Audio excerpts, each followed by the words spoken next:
कहानियों की अनोखी दुनिया। लाइक करें, सब्सक्राइब करें मेरे चैनल को और ऐसे ही दिलचस्प अनोखी कहानियाँ देखते रहें। मजेदार सी कहानियाँ आपके लिए। ये लो अम्मा, एकदम नया डिजाइन है, कल ही शहर से बन के आया है। हाँ बिटुआ, तो सोने की लौंग भी तो होवे है, मुझे तो तू वही दिखा दे। लॉक के नए डिजाइन ना आए अभी, ये कुछ पुरानी पड़ी हैं, इन्हीं में से चुन लो। और सुन लो अम्मा, पैसे पूरे दे के जाइयो, इतनी सी चीज के लिए उधार न रखूंगा मैं। अरे बटुक बेटा, अब ऐसी बात करेगा का? फिर तेरे पास आने का फायदा ही का हुआ, बता तो जरा। इतना कहकर गांव की वो बूढ़ी औरत बटुकलाल की दुकान से उठकर चली गई और बटुकलाल भी दुकान बंद करके अपने घर की तरफ चल दिया। बटुकलाल का मूड बहुत खराब था, जो घर जाकर और भी खराब हो गया। थु थु थु थु, ओहो, अरे ओ बिंदिया, क्या है ये? ज्यादा बाल हो गए क्या तेरे सर में, हैं, जो अब खाने में निकलने लग गए? अजी ज्यादा कहाँ, सारी तो झड़े जा रहे। अब कब से कह रही हूँ शहर जाओ तो मेरे लिए वो महंगा वाला शैम्पू ला दो। टीवी खोलो चाहे मोबाइल, हर जगह उसी शैम्पू के चर्चे हैं। चुप कर, यहाँ रोज के खर्चे उठाने भारी पड़ रहे हैं और महारानी को महंगा शैम्पू चाहिए।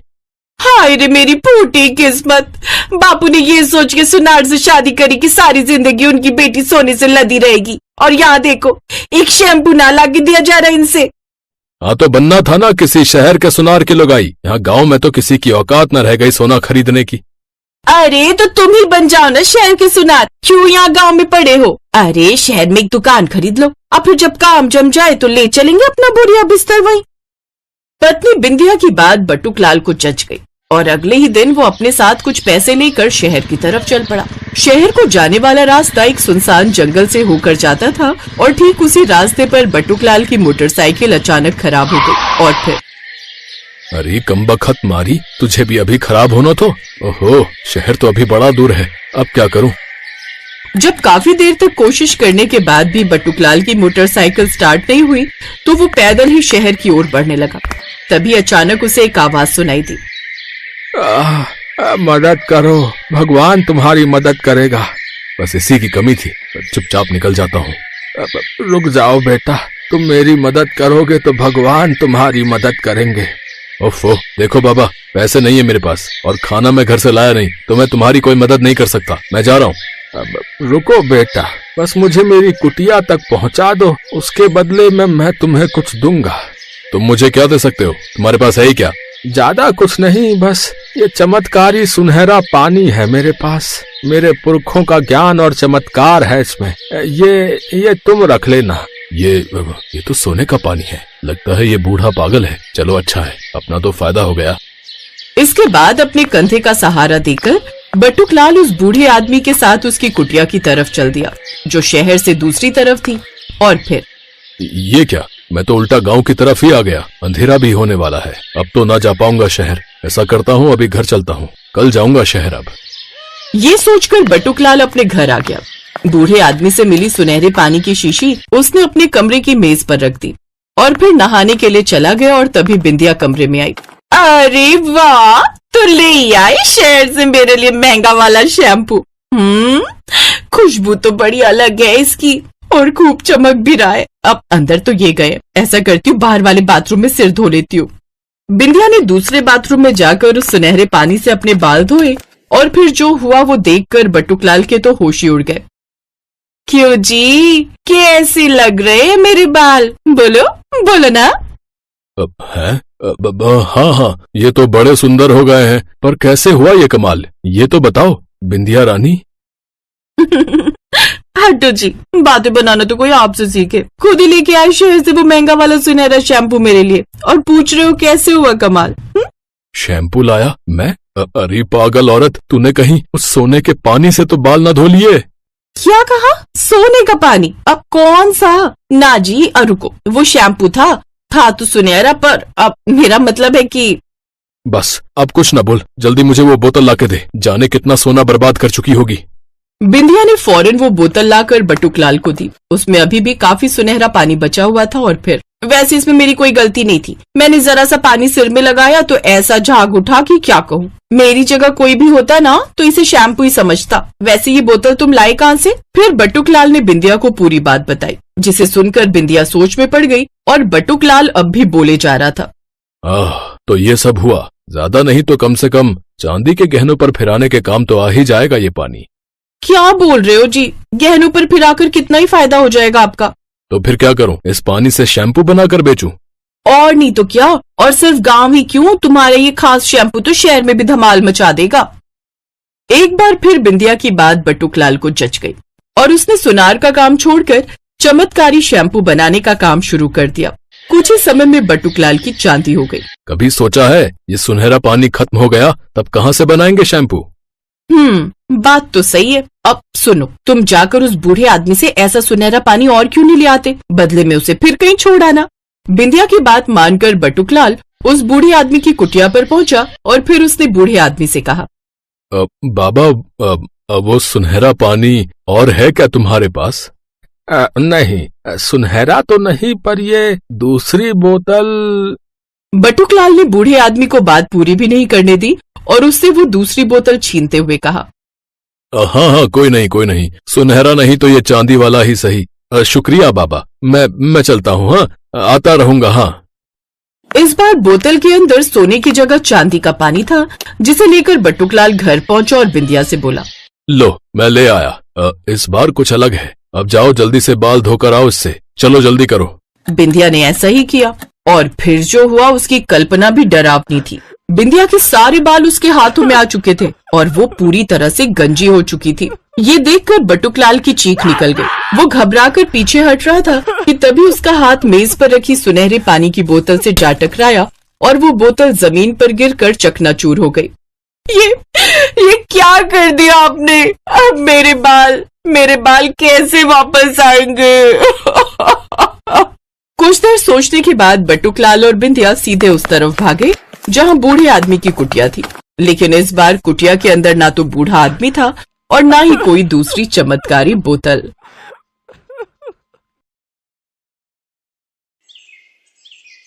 सुहानी अपने पिता महेंद्र के साथ रूपनगर में रहती थी।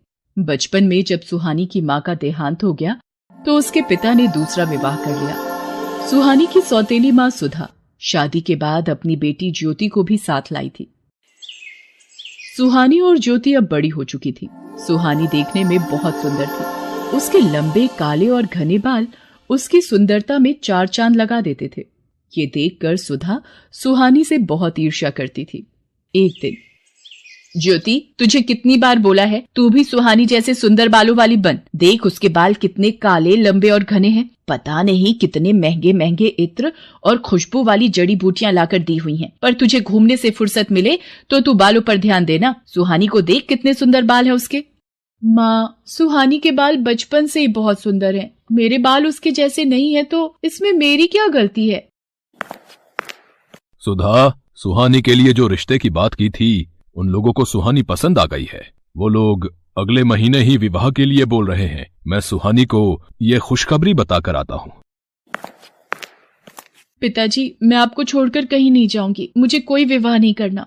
नहीं सुहानी बिटिया, हर कन्या के पिता को ये आस होती है कि उसकी पुत्री विवाह करके सकुशल अपनी ससुराल जाए। और फिर धर्मचंद जी जाने माने व्यापारी हैं, तो उनके पुत्र के साथ बहुत खुश रहेगी। और फिर सुहानी की शादी धर्मचंद जी के बेटे सुमेर चंद के साथ हो जाती है। सुहानी को अच्छा और पैसे वाला घर मिलता देख सुधा जलन से भर जाती है। मेरी पुत्री ज्योति का रिश्ता भी तो इतने बड़े सेठ के घर हो सकता था, पर इस सुहानी की वजह से ये संभव नहीं हो पाया।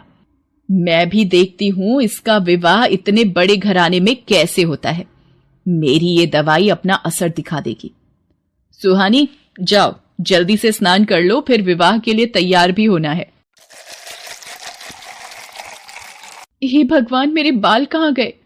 मेरे सिर के तो सारे बाल गायब हो गए। ये कैसे हो गया? मैं गंजी हो गई। मेरे बाल कहाँ चले गए? पिताजी, पता नहीं, मैं नहाकर बाहर आई हूँ तो देखा मेरे सिर पर बाल नहीं है। पिताजी, अब मैं क्या करूँ? हे राम, ये क्या हो गया? तुम्हारे बालों से ही तो तुम्हारी सुंदरता थी, अब तुम गंजी हो गई हो। अब तो कोई भी तुमसे विवाह नहीं करेगा। ये सब क्या हो गया प्रभु? मेरी बेटी के साथ ऐसा क्यों हुआ? मेरी बेटी ने कभी किसी का बुरा नहीं चाहा, फिर उसको ही ये दुख क्यों मिला? सुहानी का रिश्ता टूट जाता है। महेंद्र भी सुहानी को लेकर अब बहुत दुखी रहने लगा था। सुहानी जब अपने पिता को दुखी देखती तो वो भी फूट फूट कर रो पड़ती थी, और ऐसा होते देख सुधा और ज्योति मन ही मन बहुत खुश होती थी। अब तो नगर के लोग भी जब सुहानी को देखते तो उसे गंजी कहकर उससे डर कर भाग जाते। अरे ये गंजी लड़की कितनी बदसूरत दिखाई पड़ती है। हाँ बहन, इसे देखकर तो डर लग रहा है। चलो यहाँ से चलते हैं। हे भगवान, सब लोग मेरे से नफरत करते हैं। मेरे भी सपने थे कि मेरा विवाह होगा, मैं भी अपने ससुराल जाऊंगी। मेरे सारे सपने चूर चूर हो गए।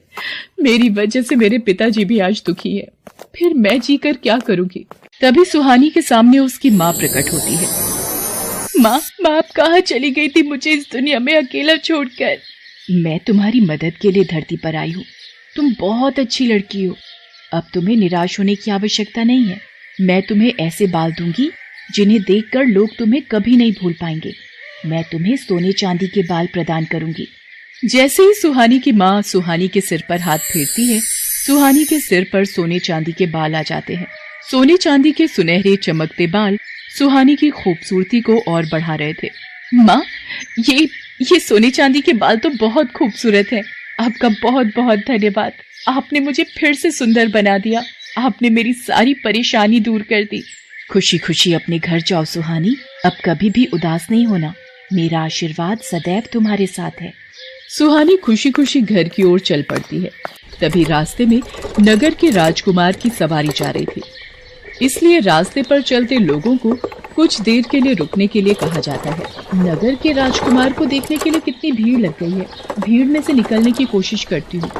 ये सोने चांदी के बाल वाली लड़की, अरे भीड़ में इसका चेहरा दिखाई नहीं पड़ रहा। कितने सुंदर बाल हैं इसके। कहाँ गायब हो गई? हम रथ से उतर कर भी नहीं जा सकते। ओहो, कितने सुंदर बाल थे उसके। वो तो खुद भी कितनी खूबसूरत होगी। सुहानी घर पहुंचती है। मैं अपने बालों को इस दुपट्टे से ढक लेती हूँ, नहीं तो माँ ढेरों सवाल पूछ लेंगी। मैंने इसकी ऐसी हालत कर दी है कि इसे अपने गंजे सिर को छुपाना पड़ता है। माँ, तुमने बहुत सही किया इस सुहानी के बाल गायब करके। सुहानी अपने कमरे में आ जाती है। उधर राजकुमार सूरज सिंह सुहानी के ही ख्यालों में डूबा हुआ होता है। वो सुहानी को याद करते हुए एक तस्वीर बनाता है। राजकुमार सूरज सिंह, आपके स्वयंवर की सारी तैयारियां हो गई हैं। दूर दूर से राजकुमारियों के लिए संदेश भिजवाया गया है। पर ये तुम क्या बना रहे हो? बिना चेहरे की तस्वीर? पिताजी, ये तस्वीर उस लड़की की है जिसके सोने चांदी के बाल हैं, और मैंने निश्चय किया है कि मैं इसी लड़की से विवाह करूंगा। बस मुझे उसे ढूंढना है, और वो कहाँ मिलेगी मैं यही सोच रहा हूँ। पुत्र, सोने चांदी के बाल वाली लड़की सिर्फ कहानियों में होती है। तुम ऐसी लड़की कहाँ ढूंढोगे? ये जिद छोड़ दो। पिताजी, चाहे मुझे पूरे नगर में ऐलान ही क्यों ना करवाना पड़े, मुझे सोने चांदी के बाल वाली लड़की ढूंढनी है, और जिस लड़की के भी बाल सोने चांदी के होंगे मैं उसी से विवाह करूंगा। सेनापति जी, नगर में ढिंढोरा पिटवा दिया जाए। जिस लड़की के भी बाल सोने चांदी के हैं, हम उसी लड़की से विवाह करेंगे। राजकुमार के कहने पर नगर में ढिंढोरा पिटवा दिया जाता है। क्या राजकुमार सूरज सिंह उस लड़की से विवाह करेंगे जिसके बाल सोने चांदी के होंगे? मैं कल ही अपनी बेटी ज्योति के बालों में सोने और चांदी का पानी लगा दूंगी। राजकुमार को क्या पता लगेगा, और विवाह के बाद तो उन्हें ज्योति को स्वीकारना ही होगा। हाँ, ये ठीक रहेगा। सुधा की तरह ही नगर में बहुत सी औरतों ने जब ये बात सुनी तो उन्होंने अपनी लड़कियों के बालों में सोने और चांदी का पानी लगा दिया। अब तो नगर की बहुत सी लड़कियों के बाल सोने और चांदी के लगने लगे। ये देखकर सेनापति असमंजस में पड़ गया और वो राजकुमार सूरज सिंह के पास पहुंचा। राजकुमार सूरज सिंह जी, बहुत ही बड़ी समस्या आ गई है। नगर में जो भी लड़कियां विवाह योग्य हैं, उन सभी लड़कियों के बाल सोने और चांदी के प्रतीत हो रहे हैं। समझ में नहीं आ रहा है कि कौन सी लड़की है जिसके बाल सचमुच सोने चांदी के हैं। सच का पता लगाने के लिए मेरे पास एक उपाय है। नगर की सभी लड़कियों को राजमहल में बुलाया जाए। सेनापति नगर की सभी लड़कियों को राजमहल में आने का संदेशा देता है। ये लड़की कौन है? इसे भी महल में चलने का आदेश दो। सेनापति जी, पर ये तो गंजी है। सेनापति सुधा की बातों पर ध्यान नहीं देता और ज्योति के साथ साथ वो सुहानी को भी राजमहल ले जाता है। आप सबको मैंने इसलिए आमंत्रित किया है कि मैं अपने लिए उचित वधू ढूंढ सकूं, पर आप सबने ही अपने बाल सोने और चांदी के कर लिए। अब एक एक करके सभी कन्याएं इस फव्वारे के नीचे खड़ी होंगी और बालों की सच्चाई सामने आ जाएगी। ये क्या हो रहा है? अब तो ज्योति की सच्चाई राजकुमार के सामने आ जाएगी कि इसके बालों में सोने चांदी का पानी चढ़ा हुआ है। एक एक करके सभी लड़कियां फव्वारे के नीचे खड़ी होती हैं। और उनके बाल धुलकर पहले जैसे हो जाते हैं। बस ये आखिरी लड़की रह गई है राजकुमार, इसे भी फव्वारे के नीचे खड़ा करना है। पर ये तो गंजी है, इसके बाल तो मैंने हो, ये मैं क्या बोलने जा रही थी। इनमें से तो कोई भी लड़की सोने चांदी के बाल वाली नहीं निकली, पता नहीं वो कौन थी। बस ये आखिरी उम्मीद रह गई है। सुहानी घबराते हुए सिर से अपना दुपट्टा उतारती है। सुधा और नगर के सभी लोगों की निगाहें सुहानी के सोने चांदी के बाल देखकर दंग रह जाती हैं। सुहानी फव्वारे के नीचे खड़ी हो जाती है। उसके बाल तो सचमुच सोने चांदी के थे। ये देखकर राजकुमार खुश हो जाता है। हम तुमसे विवाह करना चाहते हैं, क्या तुम्हें मंजूर है? आपको पति के रूप में पाना मेरा सौभाग्य है, पर मेरे बिना पिताजी। सुहानी बेटी, अब वक्त आ गया है तू इस दुख भरी जिंदगी से आजाद हो जाए और खुली हवा में सांस ले सके।